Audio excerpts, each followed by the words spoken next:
India के superstar, top star, film actor, Bollywood actor Saif Ali Khan पर हमला हुआ है और उनको बहुत शदीद जख्म आए हैं। और ये खबर आई कि मुंबई पुलिस ने 7 टीमें तश्कील दे दी हैं हमला आवर को पकड़ने के लिए। सैफ अली खान के इस इंसिडेंट के ऊपर फवाद चौधरी साहब ने जो है वो एक अदद अपनी ट्वीट लगाई कि भारत में मुस्लिम कलाकार खुद को खतरे में महसूस कर रहे हैं।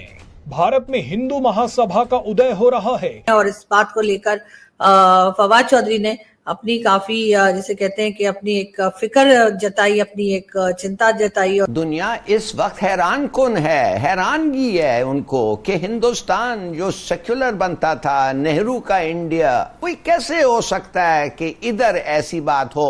लेकिन मोदी के सर पर जो उसका आरएसएस नजरिया है वो सर चढ़कर बोल रहा है और ये आगे बढ़ता ही चला जा रहा है, जो कि बड़ा कंसर्निंग है। ये सेकुलर तो कहना छोड़ देना खुद को, ये तो हिंदुत्व भारत है जहाँ पे सिर्फ हिंदुत्व का राज है। फवाद चौधरी साहब जो हैं वो बहुत परेशान है। हमारे जो है वो मिनिस्टर भी रह चुके हैं, एक बार नहीं बल्कि कई बार जो है डिफरेंट जो आई हमारी जो गवर्नमेंट्स आई उसमें फवाद चौधरी साहब जो हैं आपने देखा कि वो एक तरह से हमारे मिनिस्टर जो है वो रह चुके हैं। उन्होंने जी सैफ अली खान के इस इंसिडेंट के ऊपर फवाद चौधरी साहब ने जो है वो एक अदद अपनी ट्वीट लगाई, वो भी मैं आपको दिखा देती हूँ, आप ये ट्विटर के ऊपर भी देख सकते हैं। और फवाद चौधरी साहब का कहना ये था कि जो मुस्लिम्स हैं, हिंदुस्तान के जो मुसलमान हैं, उनके ऊपर अटैक किया जा रहा है और वो बहुत खतरे में हैं। और इस बात को लेकर फवाद चौधरी ने अपनी काफी जिसे कहते हैं कि अपनी एक फिक्र जताई, अपनी एक चिंता जताई और कहा कि वो काफी इस चीज को लेकर परेशान है कि जो हिंदुस्तानी मुस्लिम्स हैं उनकी जान खतरे में है। और इसी तरह की बात जो है वो फवाद चौधरी साहब ने कही।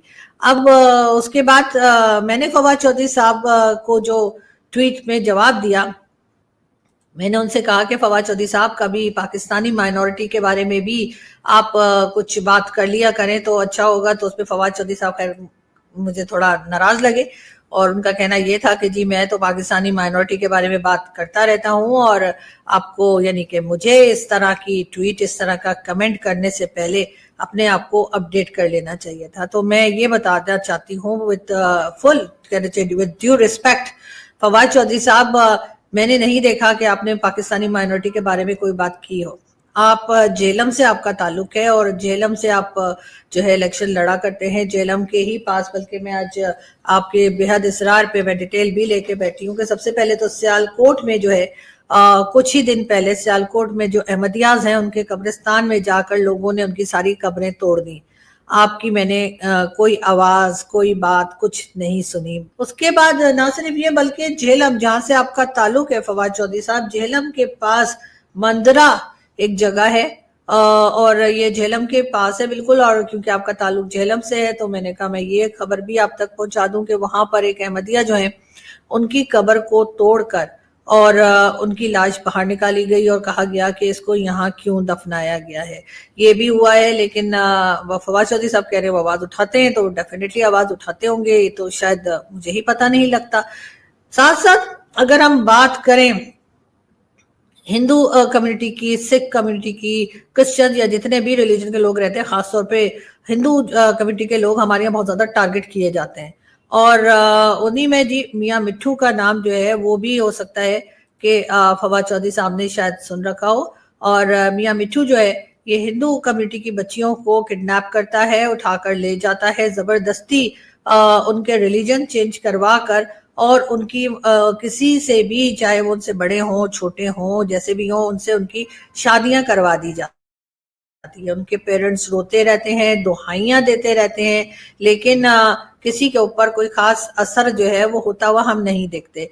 ना सिर्फ ये कि मियाँ मिट्ठू जो है उसकी फोटोज आप देख सकते हैं, गूगल करेंगे मियाँ मिट्ठू लिख के तो आपको इनकी फोटोज मिलेंगी। और ना सिर्फ ये कि फवाद चौधरी साहब के आजकल के फेवरेट इमरान खान के साथ, बल्कि उसी जमाने में जो हमारे आर्मी चीफ हुआ करते थे जनरल कमर जावेद बाजवा साहब, उनके साथ भी आपको मियाँ मिट्ठू जो है वो उसकी फोटोज मिल जाएंगी। और आज से आपको पता चलेगा कि कहाँ से उसको ये सपोर्ट मिल रही है और कहाँ से वो ये सब कुछ करते हुए नहीं घबरा रहा।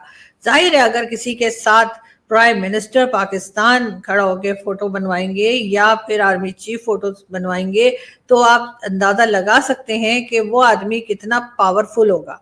वीडियो देखने के लिए धन्यवाद दोस्तों। अगर आप हमारे साथ जुड़ा रहना चाहते हैं तो कृपया करके चैनल को सब्सक्राइब कर बेल आइकन का बटन दबा दें